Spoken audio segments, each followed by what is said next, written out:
Bonjour, bonsoir, chers amis, chers partenaires abonnés de Comptable Génie, bienvenue dans cette vidéo. Nous allons commencer une formation très importante en conception d'application Excel pour la saisie des écritures comptables. Je dirais même pour la saisie semi-automatisée des écritures comptables. Également, non pas ça seulement, mais également avec notre dictionnaire, bien sûr. Je dis le dictionnaire, notre plan comptable intégré, auto-intégré. Et également, nous pouvons faire des recherches dans le plan comptable que voilà. Nous pouvons faire des recherches. C'est ce que nous allons créer, bien sûr, dans cette vidéo. En saisissant juste les 3 premières lettres, on a quelque chose. Alors, nous allons tester déjà ce que nous voulons faire dans cette vidéo. Voyez, on va saisir une écriture d'achat, simplement comme ça, hein. Une écriture d'achat. Ici, on fait juste le fournisseur. Vous constatez que ici on ne peut pas saisir. On bloque de l'autre côté, quoi. Puisque quand on choisit un compte au débit, on ne peut pas mettre le montant au crédit. On bloque ici, on ne peut rien faire. On enregistre ici. Si on tape ici, ça va refuser. Vous-même, vous le savez, c'est ce que nous allons faire. Vous voyez, les écritures ne sont pas équilibrées. On continue. On va chercher à équilibrer ici d'abord. Attendez, je vais voir. Ok, je n'ai pas automatisé ça ici, il n'y a pas de problème. Fournisseur, c'est le fournisseur d'être en compte. Fournisseur d'être en compte. Ici, on ne peut pas mettre le montant, c'est bloqué. Et on met le montant qui est 5000. On dépose ici. Puis, on tape sur valider. On vient dans le journal des achats. Et le montant qui est là, c'est ça. C'est 5000 que nous venons de tester. C'est ça ici. Ok. Ainsi de suite pour chaque journal auxiliaire. Et sans plus tarder, chers amis, nous allons oublier tout ça. Nous allons oublier tout ça. Le formulaire que nous venons de concevoir, c'est ça ici. Je l'ai nommé saisi. Je vais l'oublier calmement et reprendre pas à pas, petit à petit, jusqu'à ce que nous ne finissons la formation. Alors, pour insérer un formulaire, on vient ici. Vous voyez ici, bon, je vais retourner d'abord. Je retourne. On vient dans développeur. Si vous n'avez pas de développeur, vous allez venir sur l'onglet fichier, option Excel. Option Excel, vous venez dans personnaliser le ruban. Personnaliser le ruban, vous allez constater que ici, ce n'était pas coché. Ouais, ça, c'est ça ici. Et vous allez cocher. Mais comme nous avons déjà, ce n'est pas grave. Alors, on vient ici, sur ce bouton-là, visuel basique. On vient ici, ajouter un user form. On clique sur l'entonnoir, on choisit ça. Vous voyez? Ok. On peut personnaliser ça tel qu'on veut. On peut personnaliser, redimensionner tel qu'on veut. Alors, ici, la première des choses que nous allons faire, c'est quoi? Nous allons, bon, ici, c'est ça qu'on appelle la boîte à outils. La boîte à outils, on peut lui déposer ici. Et d'abord, on va déposer les listes. Les zones de liste, ça c'est le level d'abord. On va déposer un level pour dire que ça, son nom c'est. Dit ça, on va dire saisie des écritures comptables. Saisie des écritures comptables. Saisie des écritures. Écriture, saisie des écritures. Vous voyez comment on lui a déposé. Maintenant, le formulaire, là, on va lui renommer. Ce formulaire a un nom. On va dire saisie de. Vous voyez là où je suis allé. Je clique sur le formulaire comme ça. et la fenêtre de propriété ça apparaît et je regarde la propriété qui s'appelle name, nom, et je mets saisir dans cette propriété là. C'est son nom ça. Chaque formulaire doit avoir un nom, mais il ne faudrait pas que les noms se répètent. Dans ce cas, au cas où les noms se répètent, il y aura un problème. Maintenant, ici, c'est la propriété qui s'appelle caption. Caption, c'est ce qui se fait voir sur le formulaire, mais le nôtre ne se fait pas voir. Ici, on va dire toujours saisie des écritures comptables. Saisie des écritures comptables. Écriture comptable. Voilà. Si vous voulez, vous pouvez mettre Cisco Ada. Cisco Ada. Chez nous, c'est Cisco Ada. Cisco Ada. Ok. Si je n'ai pas commis l'erreur. Maintenant, pour lancer déjà, on fait comme ça. Vous voyez comment ça se présente déjà. Hein? Ok. Maintenant, on va insérer une zone de liste modifiable. On dépose une zone de liste modifiable ici pour dire là où nous allons choisir nos journaux. Bon, je vais faire monter ça un peu. Je monte ça ici. Et ici,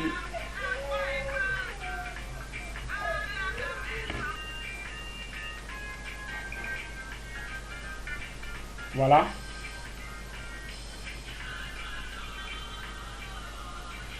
Donc, nous insérons une zone de liste modifiable, ce qu'on appelle la liste déroulante. Et nous allons mettre l'étiquette au-dessus de ça. Et nous allons renommer l'étiquette. On dit choisir le journal. Choisir, vous voyez là où je suis allé, dans propriété caption toujours. Choisir le journal. Le journal.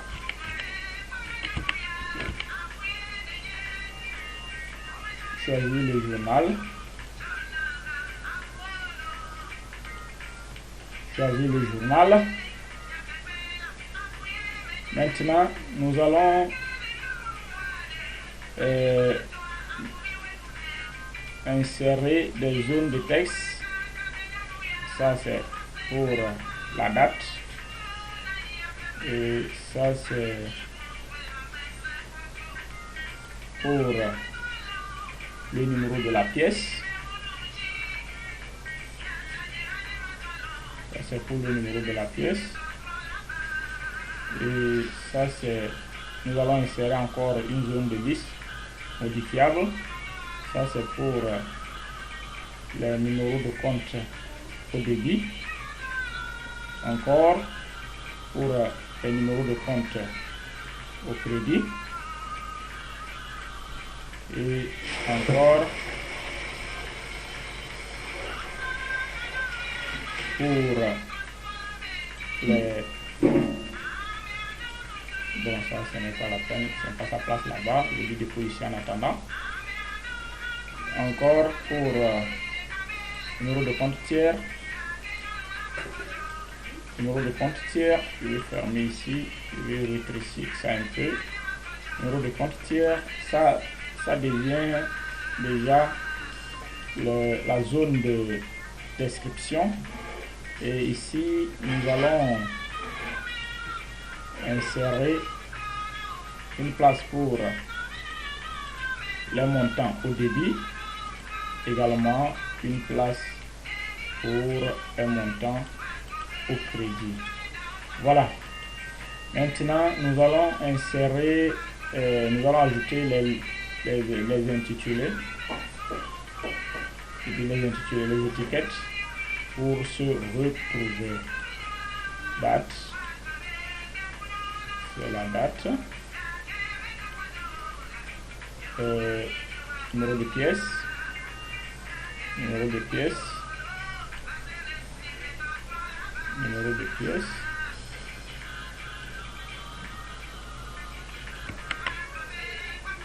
Ok, donc nous allons maintenant renommer les étiquettes. Nous allons renommer les étiquettes. Ça, c'est la date. Ici on met date. Ici on met date au niveau de la propriété caption. Et ça c'est numéro de pièce. On met numéro de pièce. Numéro de pièce. C'est ça. Ok, un instant. Voilà, nous avons fini de personnaliser les libellés. Vous voyez, on peut déjà tester, voir. On peut tester comme ça. Voilà, c'est un peu joli déjà. Hein? Maintenant, on va changer la couleur un peu, que la couleur soit un peu sombre comme ça. Voilà. Maintenant, c'est bon, non? Ok, ce que nous allons insérer une zone de une liste box. Nous venons toujours sur la boîte à outils. On vient au lieu de cet élément zone de liste modifiable, nous cherchons ça, zone de liste. On clique sur ça, on vient, on dépose comme ça, on tire comme ça. Voilà, on tire, on dépose comme ça.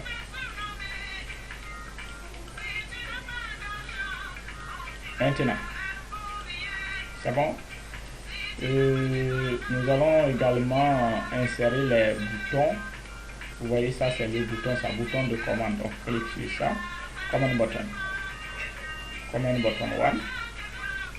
On lui dépose ici juste et nous cliquons, nous cherchons aussi un autre bouton. Nous déposons ça ici. Voilà, je pense que c'est un peu ça. Hein? Ok, maintenant ce que nous allons faire quelque chose sur les feuilles. On va déjà chercher à mettre les données ici.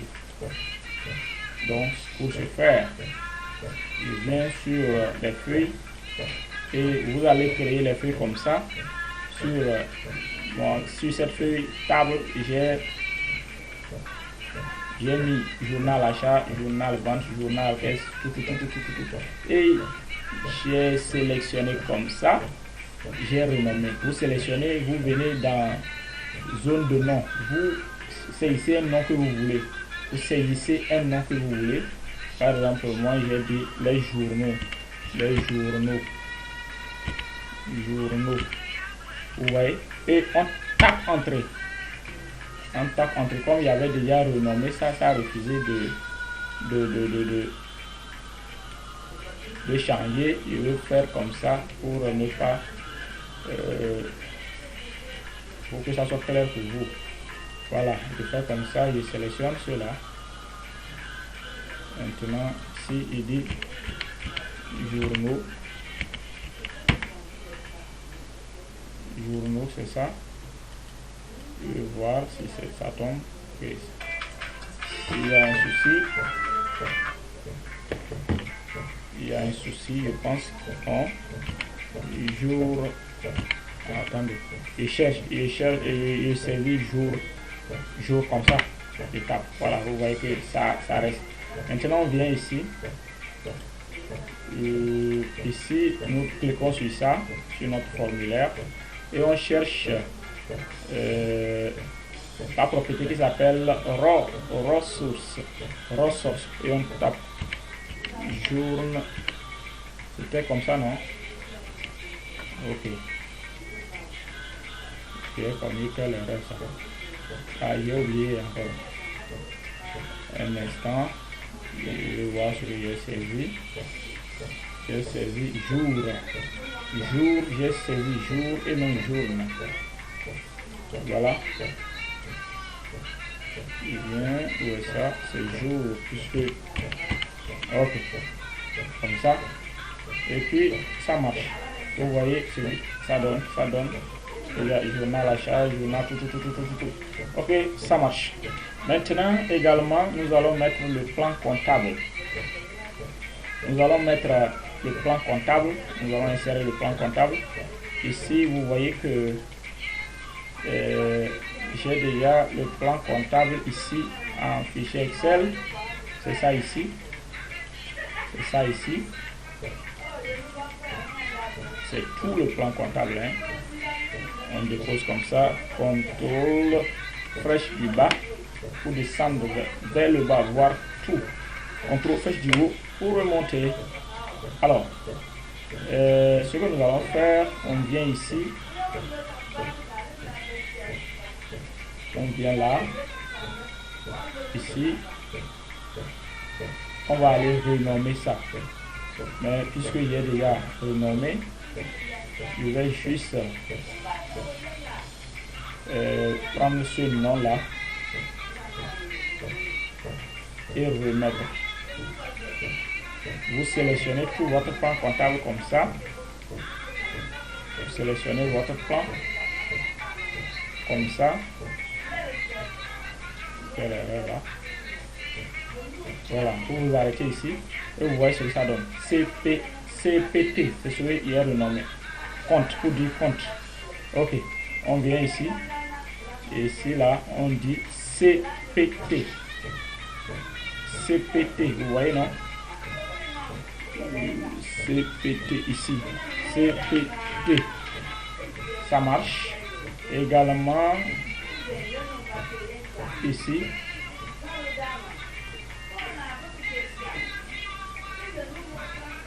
On met CPT également et ça marche.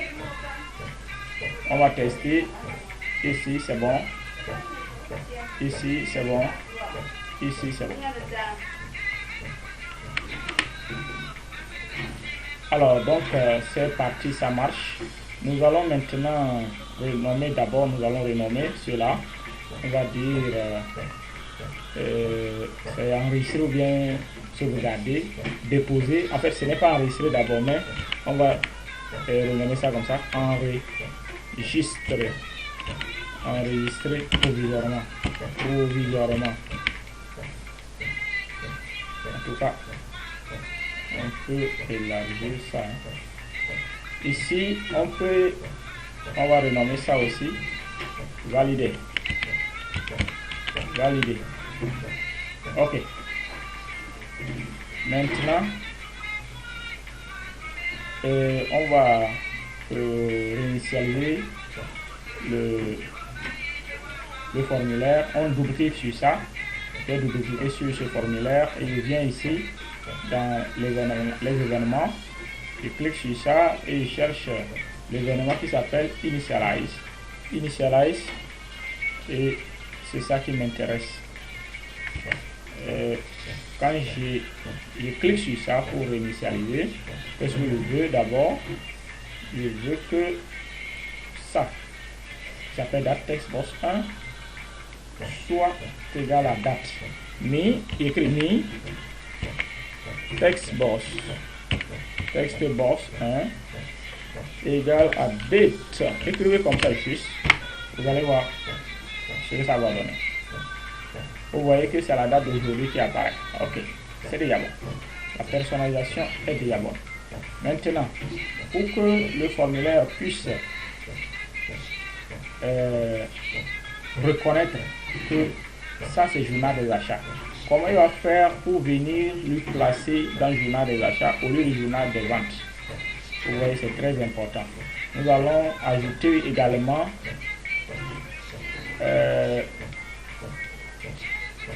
un label quelconque comme ça, on lui dépose ici.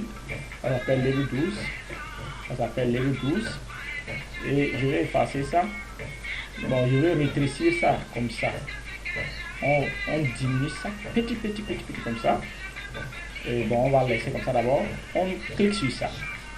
Je dis, quand ça là se modifie, mi point label 12 que je viens de cliquer, point option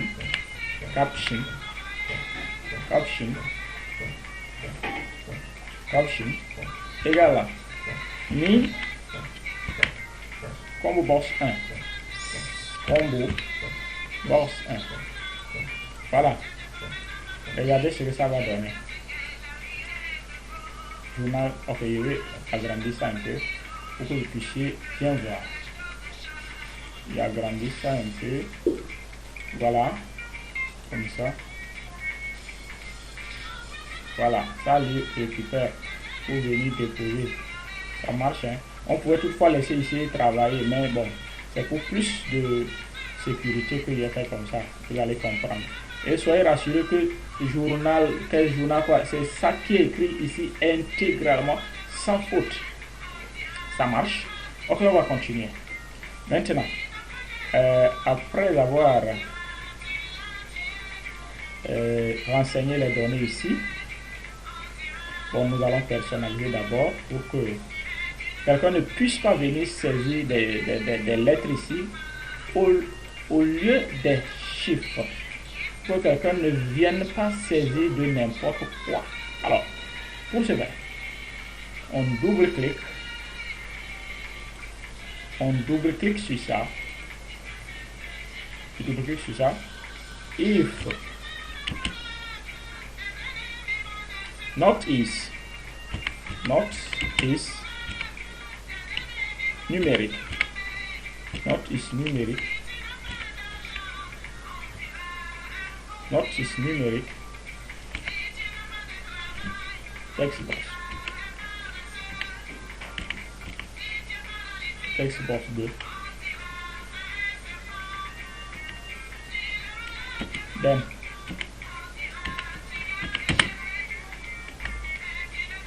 and if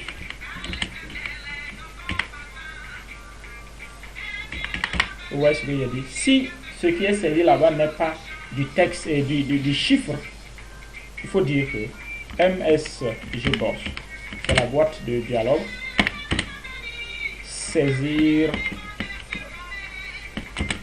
les chiffres s'il vous plaît, les chiffres s'il vous plaît. Ok,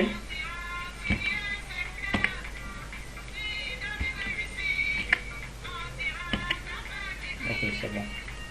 Comme ça, on va tester, voir. Saisir les chiffres s'il vous plaît.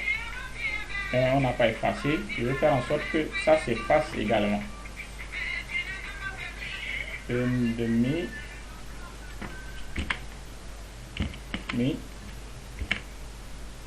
texte box 2 égale à divide. Il y a T ici qui manque.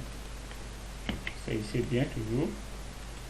Allez, on va voir. Ah, impossible. Voilà, on va ajouter quelque chose encore. Vous voyez que ça s'est doublé. Regardez, il y a saisi G là-bas. Et pourtant il n'y a rien. Et on dit, ok, on va aller préciser quelque chose. Je double-clique sur ça encore. Et que ça là, il a dit si ce n'est pas du chiffre et que ce n'est pas vide. Vous voyez, si ce n'est pas du chiffre et que ce n'est pas vide. End me point text box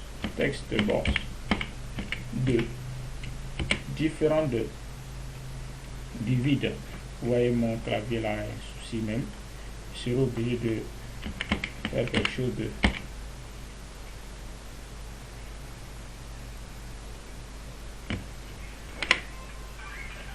voilà, on servit comme ça. Si ce que ce n'est pas du chiffre et que ce n'est pas vide non plus, vous voyez, ce n'est pas du chiffre, mais ce n'est pas vide aussi. Cela veut dire qu'il y a quelque chose dedans. Vous allez voir comment ça va se faire. C'est une seule fois maintenant, au lieu de 2 fois. Donc ça marche. On va faire comme ça, pour les montants, tout. Ok, chers amis, dans une très prochaine vidéo, nous allons continuer avec le reste de la partie. Soyez attentifs, soyez présents. À tout à l'heure. Merci beaucoup d'avoir suivi jusqu'à ce niveau. À très bientôt.